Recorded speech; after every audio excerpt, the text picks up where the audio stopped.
반갑습니다. 예, 좀 더운데 되게 잘 지내셨습니까? 대도시 보살님 오랜만에 반갑습니다. 더운데 뭐 괜찮으셨어요? 이제 더위도 조금 조금 가라앉은 것 같지? 다행히 뭐 어차피 그 계절은 뭐 속일 수가 없지 않습니까? 그죠? 이제는 뭐 태풍만 몇 개 조심하면 될 것 같아요.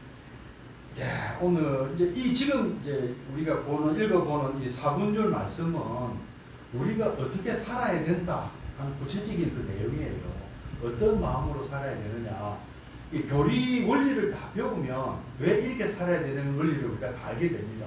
왜 이렇게 살아야 되느냐 하면은 이렇게 안 살면 손해거든요. 지금 말씀하신 대로 안 살면 손해를 봅니다. 이익을 보는 게 아니고 손해를 봅니다. 그래서 어떻게 살면 되느냐. 첫 번째, 공양을 받고 출근하시기를 이제 예를 들어 수자타가 올린 우유죽을 드시고 부처님은 성도를 이루셨죠, 그죠?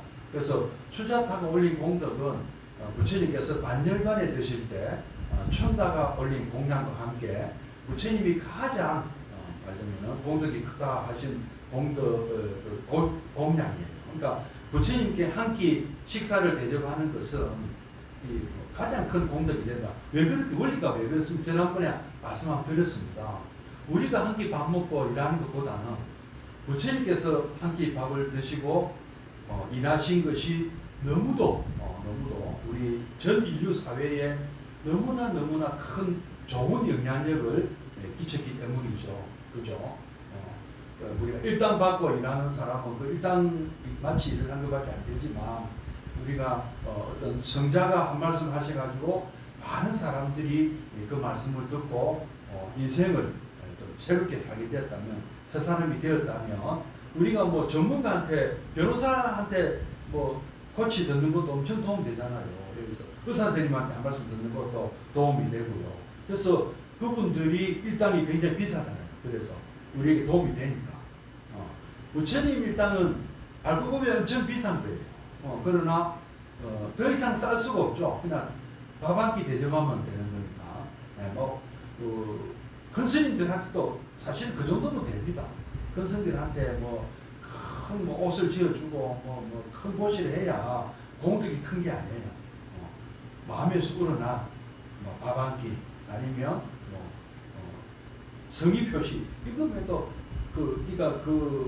왜 스님들한테 훌륭한 공부를 많이 하신 스님들한테 수행을 많이 하신 스님들한테 공덕을 보시는 게 좋으냐? 부처님께 하시는 공덕과 마찬가지 원리인 것이죠. 근데 아라한 부처님 다음에 아라한 아닙니까? 이렇게 순서대로 내려오는데요. 또 거꾸로 또 얘기하면은 우리 스님들도 굉장히 이걸 무섭게 생각해요. 보시를 함부로 생각하면 안 됩니다.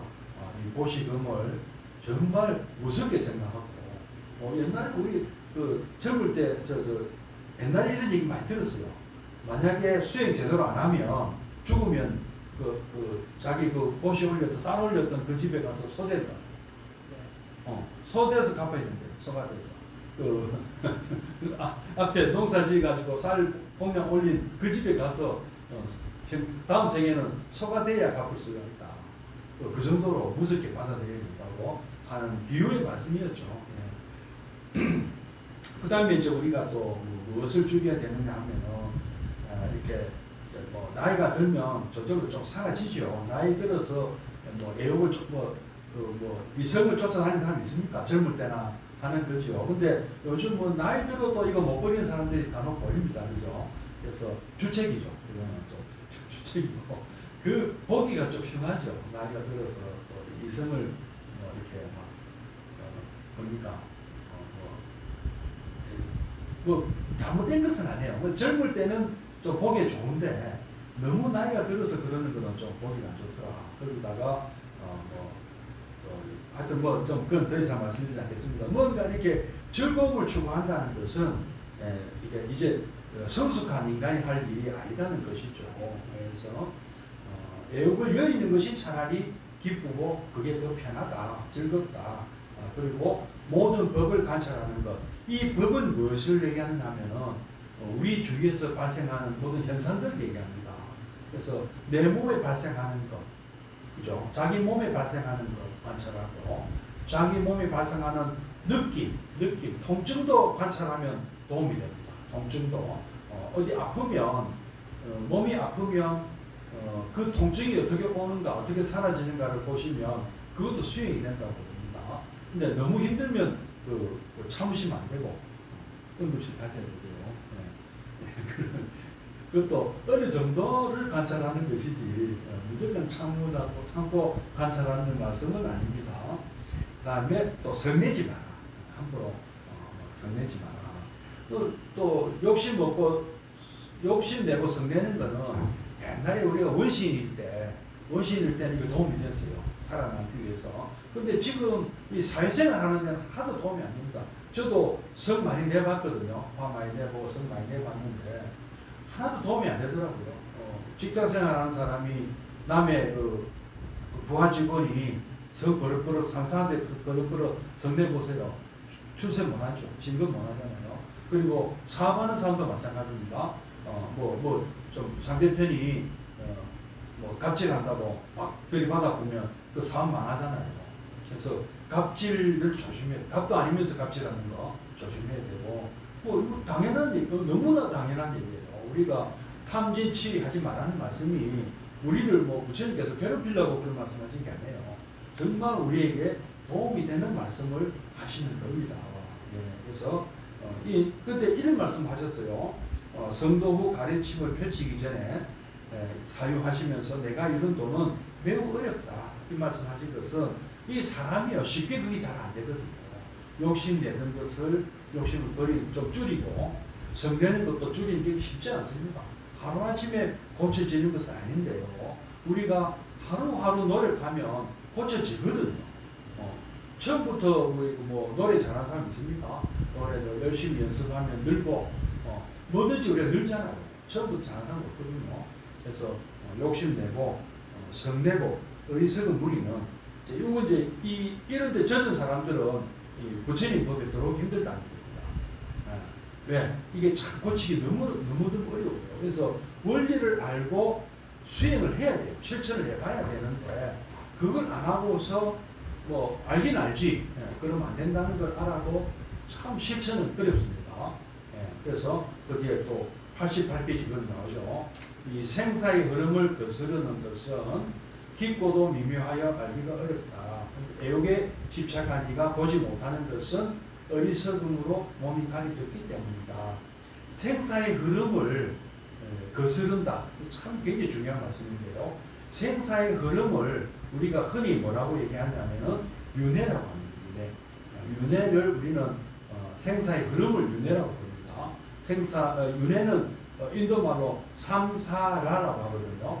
이 삼사라가 바로 흐름을 얘기하는 거예요. 근데 이 흐름은 어떤 흐름이냐면은 그냥 폭류래요. 폭포수 떨어지듯이 떠내려가는 거예요. 우리는 속수무책으로 떠내려가는 걸 얘기하는 겁니다. 그런데 그것을 거스른다는 것은 거기서 빠져나온다는 거예요. 빠져나와야 살 수 있잖아요. 폭포수 떨어지는 그 폭류에 휩쓸려 내려가면 어떻게 되겠습니까? 머리가 깨지든지 수가 머리 빠져 죽든지 수가 나지 않습니까? 벌써 빠져나와야 되는 거예요. 마치 불난집에서 빨리 탈출해야 되듯이 우리는 이 생사의 흐름에 휩쓸려 가면 안 된다는 겁니다. 그래서 거기서 벗어난 것을 뭐라 그러냐면은 반야바람이라고 해요. 거기서 벗어났다는 의미거든요. 그 잘못된 흐름에서 벗어났다는 거. 그래서 부처님께서는 완전히 벗어난 것을 아란이라고 해요. 그 부처님이에요. 그런데 일단 벗어나기 시작했다는 것을 임유라고 해요. 예류가 수다원. 그래서 우리 무량사 불자님도 그렇고 일단 불교에 입문하셔서 삼기를 하시고 삼독심을 제거하려는 노력을 하시는 분들은 예류가에 들어오신 거로 보여야 됩니다.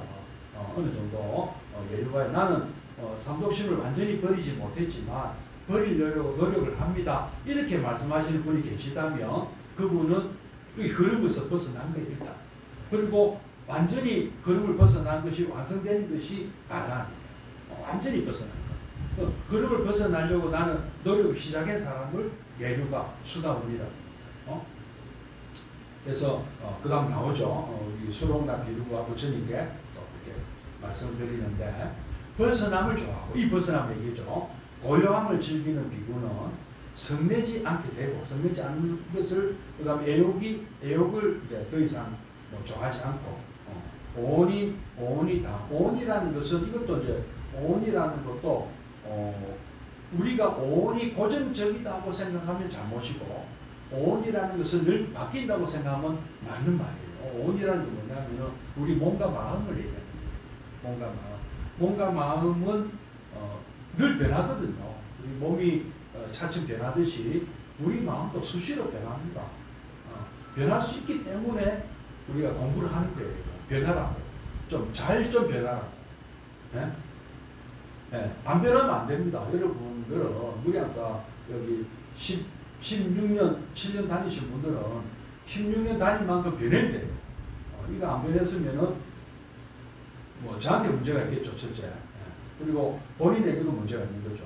저도 잘못 가르쳤고, 저는 이렇게 하시라고 말씀드렸는데, 제가 실천을 잘 못하는 거 보고, 원하실 수 있겠죠. 저는 뭐 지도 안 하면서 내가부터 시킨다. 그렇게 생각할 수 있는데, 저도 잘 못합니다. 사실 저도 잘 못해요. 저도 성질 한번인데 나고요. 뭐 욕심 부리기도 합니다. 근데 이게 아까 말씀드렸잖아요. 노력하는 사람이 중요하다. 노력한다는 거. 그래서 그것이 이제 그래야 되는구나 하고 아는 것이 어리석지 않은 거예요. 그러면 그런 것을 알고도 안 하는 것이 어리석은 거예요.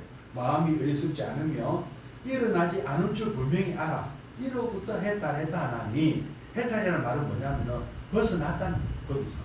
그러면서 벗어난 것을 해탈이라고 그럽니다. 완전히 벗어난 것을 완전한 해탈이라고 할 수 있겠죠. 심해탈도 있고 해해탈도 있는데 마음으로 벗어난 것을 심해탈, 그리고 이해를 하고 벗어난 것이 해해탈. 네. 그렇게 얘기합니다. 큰 돌산을 바람이 움직이지 못하는 것 같이, 그러니까 이제 더 이상 우리가 완성된 사람은 휩쓸리지 않는다는 것이죠. 좋은 일이든 나쁜 일이든 이제 지혜로운 사람은 거기 휩쓸리지 않는다. 그래서 그 완전히 우리가 휩쓸리지 않는 그 어떤 경지를 뭐라고 부르냐면은 열반이라고 부른다. 더 이상 타오르지 않는 거예요. 막 열받거나 뭐 이런 것이 없습니다. 그래서 어떻게 보면은 바보처럼 보일 수도 있어요. 열반했던 사람들.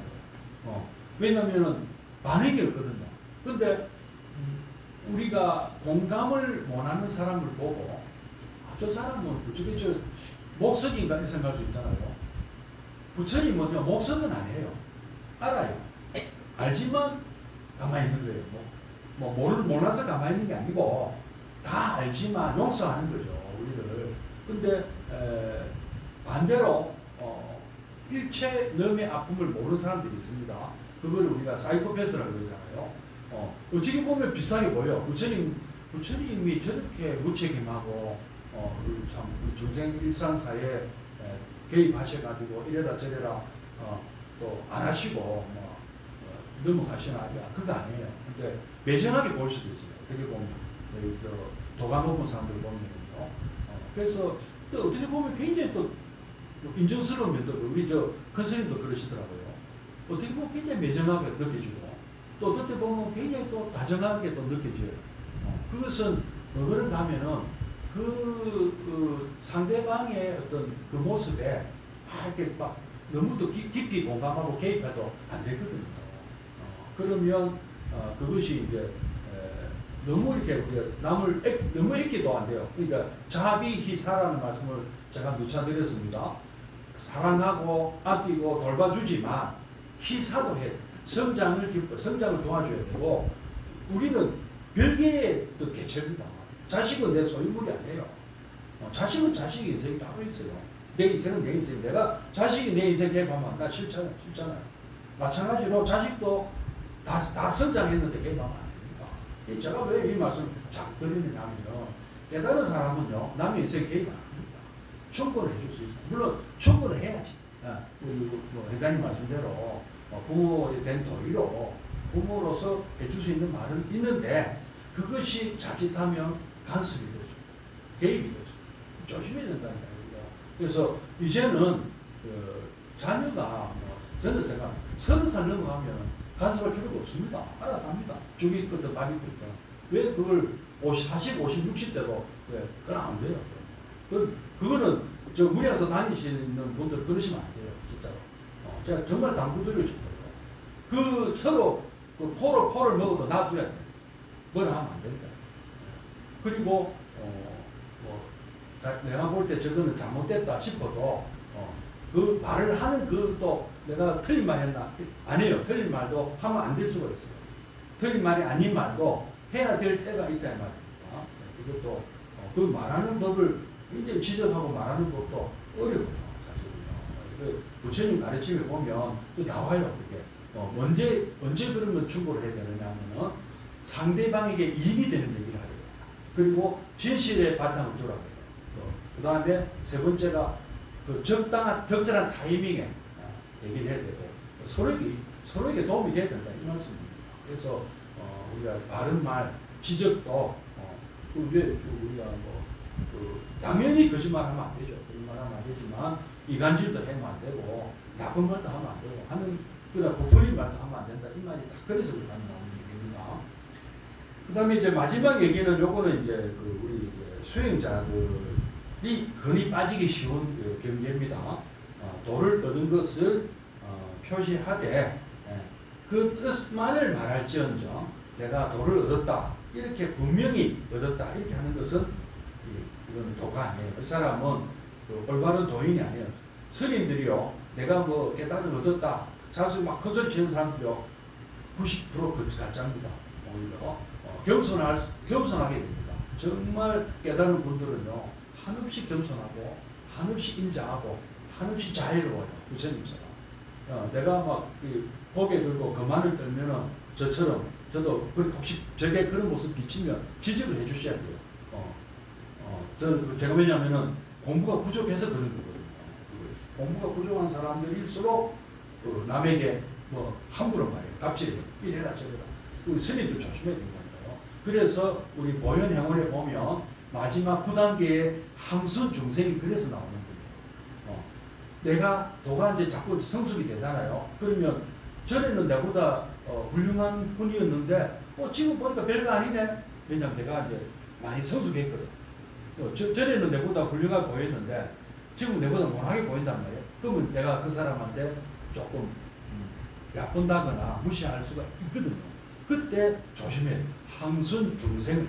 내보다 못하게 보여도 그 사람을 존경할 줄 알아야 된다.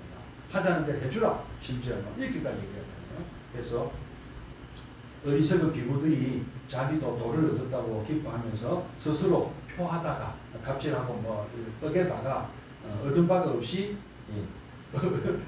뒤에 얻은 바가 없이 끄떡이 힘들어하지는 말아요. 아니 부처님 제자들을 위해서 이런 말씀하시는데요. 이제 요거는 우리 수행자들한테 해당되는 얘기고 우리 어르신들 같은 경우는 그렇죠. 내가 나이가 많은데 내가 이 절에 오래 다녔는데 내가 뭐 부모사 50년 다녔는데 너가 스님들 엊그제 들어온 스님들한테 내가 너가 스승을 내가 그때 내가 다니기 시작했던 사람이다. 그게 무슨 뭐가 중요한데? 초등학교 50년 다니니까 자랑하는 사람이 있습니까? 네? 그럼 그분의 수준은 초등학생이에요. 스님들은 엊그제 머리 깎은 스님들이 50년 지나면은 아직도 초등학생입니까? 그건 아니잖아요. 근데 내가 그 사람하고 내가 그분하고 놀았다고 새로 들어온 스님을 까본다거나 새로 들어온 우리 신입 불자님들을 무시하면 이런 분들 내가 많이 봤습니다. 이런 분들을 이런 경우요. 조계사 홈페이지에 막 그런 거 올라가요. 내가 조계사 갔더만은 그 법당보살이 갑질하더라. 그 사람들은 뭐 여기 앉으면 안 돼요, 저기 앉으면 안 돼요 하면 갑질로 생각합니다. 좋게 안 되는 거예요.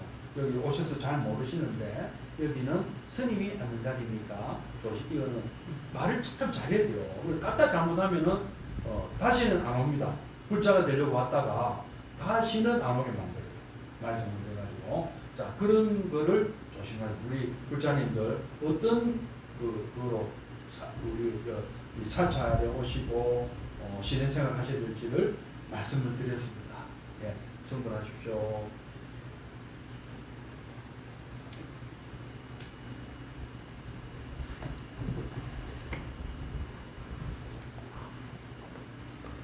모두 일어서 주십시오.